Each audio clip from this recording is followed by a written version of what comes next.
When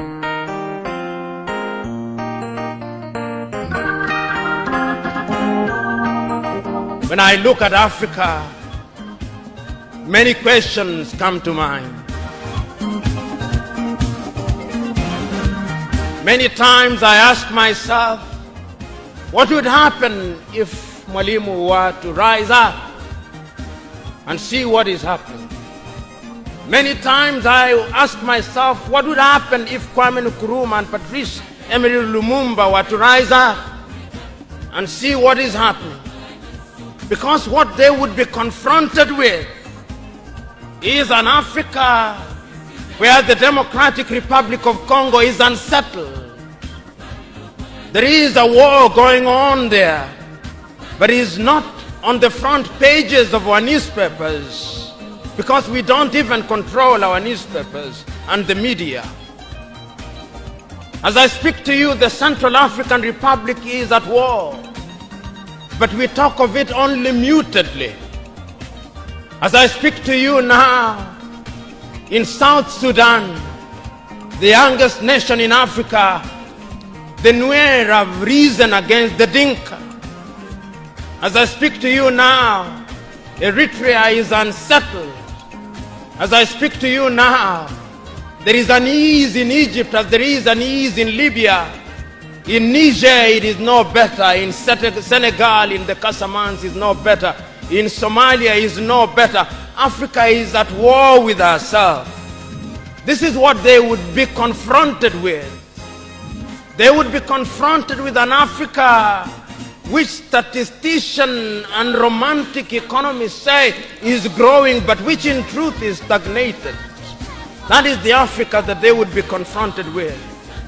They would be confronted with an African which, as Professor Mlama intimated in our presentation here, is an African which is suffering from schizophrenia. He does not know herself. They would be confronted with an African whose young men and women have no interest and low love for their continent.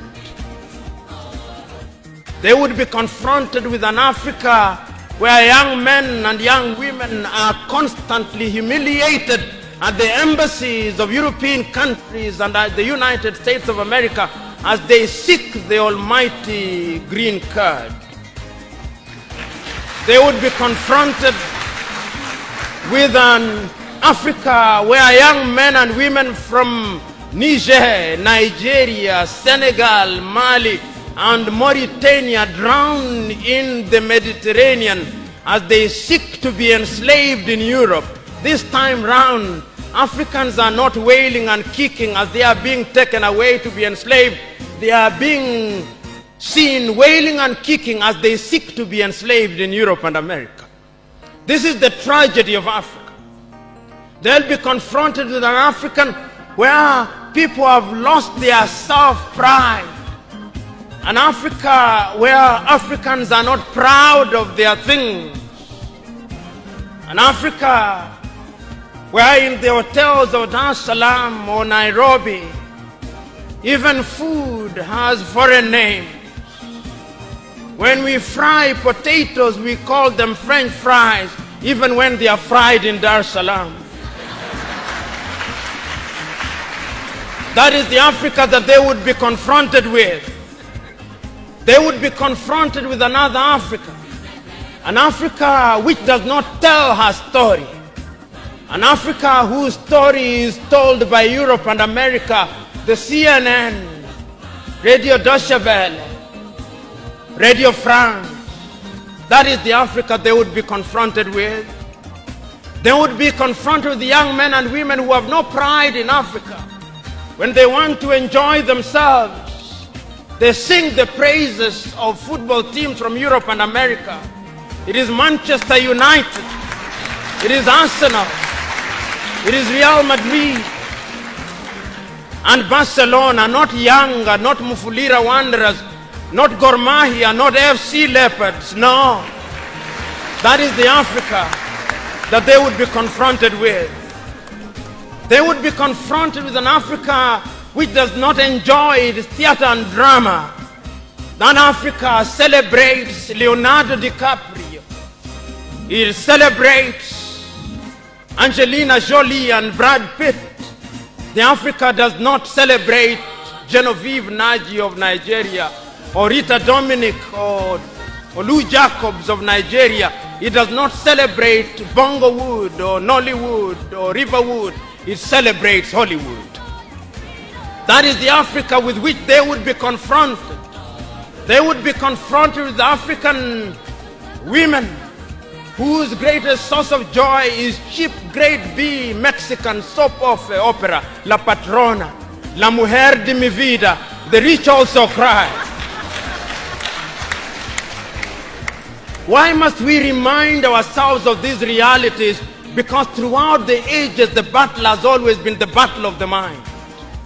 And if your mind is conquered, then you are going nowhere. And that is why in the ages of enlightenment in Europe, the great René Descartes said, cogito ergo sum, I think, therefore I am. And therefore, if Africans are to begin to make a contribution in their affairs, Africans must begin to think.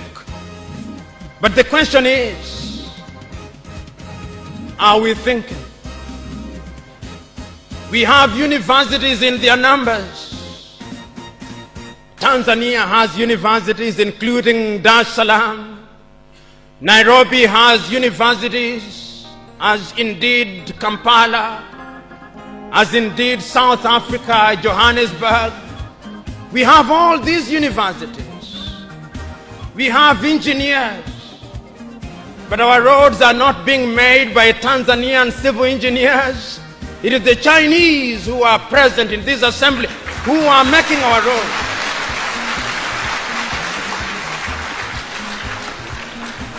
So we have engineers who cannot even make roads.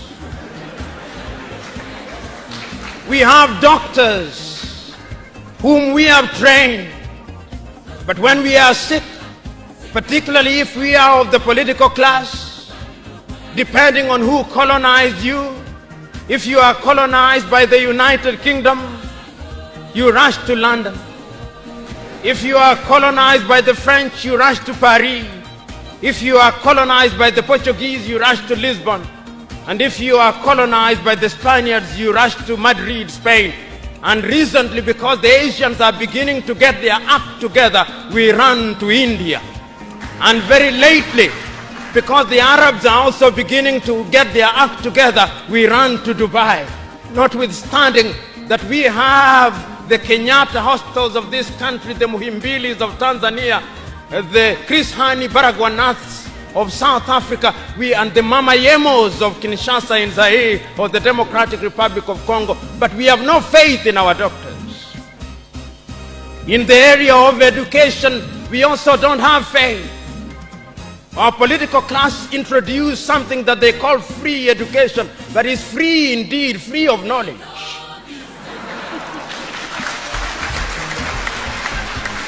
Because they are so suspicious of those institutions that the typical African politician would not dare take their children to those schools.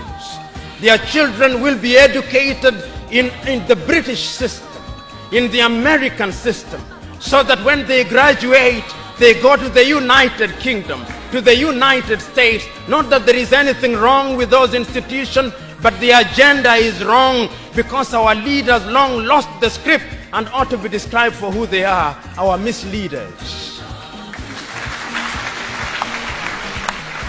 But we are co-authors of our own misfortune.